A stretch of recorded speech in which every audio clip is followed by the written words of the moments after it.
Do you remember where you were when the news of 9/11 hit? I remember exactly where I was. I was in Chicago, downtown, studying at Moody Bible Institute. I remember who I was with. I remember standing around a TV screen, watching the details unfolding. I remember that because it was not just a significant event, but I remember it because it was bad news, right? Bad news has a way of hitting us. Maybe you're too young to remember 9/11, but maybe you remember when you first learned about COVID and everything shutting down and the whole world changing, the feeling in your gut of that helpless feeling that everything in the world was changing and you had no control over it. We oftentimes remember bad news. In fact, it's unfortunate, but we live in a world that is full of bad news. It seems like every day we hear of wars or bombings or some kind of political conflict or genocide. And because of technology and our 24-hour news cycle, we are constantly aware of everything happening in the world around us. Seems like there's bad news all around us, and there's bad news in our lives too.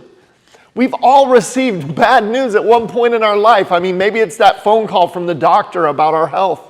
Maybe it's bad news about our finances and that unexpected bill. Maybe it's bad news from our boss at the job that we're not meeting our quota. Maybe it's bad news about our kids. Maybe it's bad news that the car broke down again and we have to figure out what the problem is, and we know that's going to cost a lot of money. It seems like the list of bad news is never ending. Do you ever feel like sometimes you're just in the place where you're waiting for the next shoe to drop? What's the next bad news that's coming into your life? I'm so glad that you've joined us because we're starting a brand new series. The series is called The Good News. This is going to be a series over the next 12 weeks through the book of Romans. We're going to be taking a deep dive into this amazing book in the New Testament. We're excited about what God is going to do over the next few months at our church, and we're thrilled to have you with us. You see, I'm convinced that we need good news. And that's what Romans is all about. This is a book about the gospel, and the gospel tells us that while we live in a broken, fallen world, it's not going to be that way forever.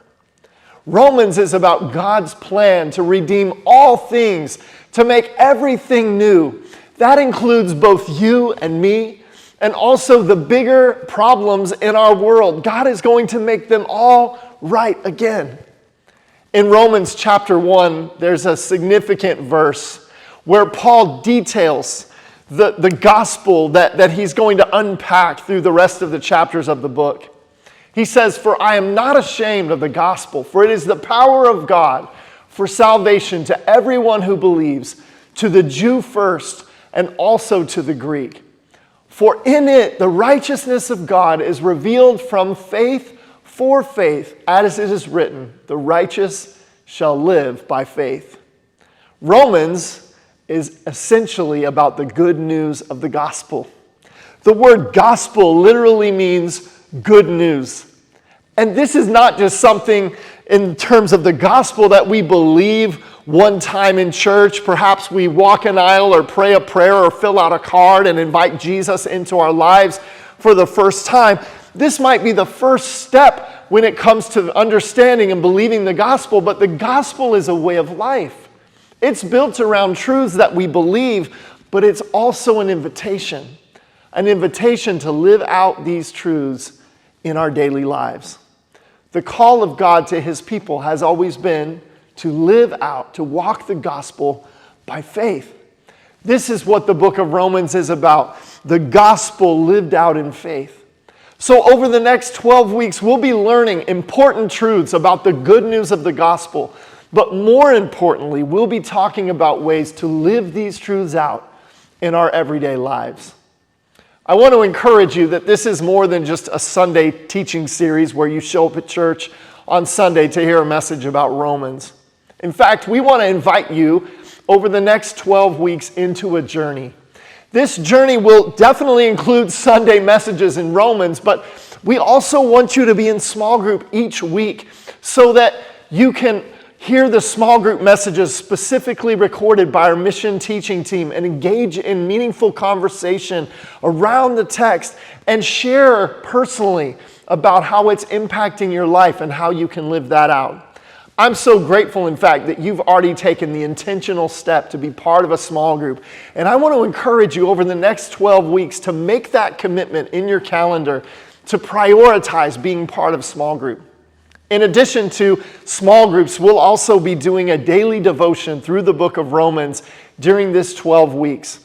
We've provided a reading plan that will take you through the book of Romans 2 times over the next 12 weeks. And we want to encourage you each day to read the selected reading and write out a SOAP in your journal so that you can glean everything from the text as we go forward. We're also providing Romans journals for you, and we want to make sure that everyone has one of these journals throughout the series. This will be your companion guide for the entire series, where you can take notes about the series, where you can record your thoughts about small groups and write down what you're learning, write down prayer requests, and participate each week in the devotions. If you don't have a Romans journal yet, please ask your small group leader, and we would love to help you get one. Our ultimate goal in this series for the next 12 weeks is to help you grow in your personal relationship with Jesus. Now, whether you've been a Christian for a long time, or maybe you're just investigating Christianity, we don't want there to be any pressure on you. No matter where you're at in your spiritual journey, we believe this series will help you take steps forward to grow deeper in your walk with Jesus. I'm so excited that you're joining us in a small group, and we believe that that's where life change happens. So please stay connected in your small group. Make it a point to be part of this series as we journey together over the next several weeks through the book of Romans. Today, in your small group time, I want to encourage you to take time to get to know one another a little bit. If you're comfortable, please share a little of your personal spiritual journey. If you're a follower of Jesus, talk about how you first trusted in Jesus. If you're not a follower of Jesus, maybe share where you're currently at in your relationship with God and your thoughts. There is no judgment. We are just excited to have you as a part of one of our groups. And then close your time in small group together today by praying for one another. We want to pray for and encourage each other as we prepare for this journey through the book of Romans. We believe God has exciting things ahead in this journey. Thank you for joining us.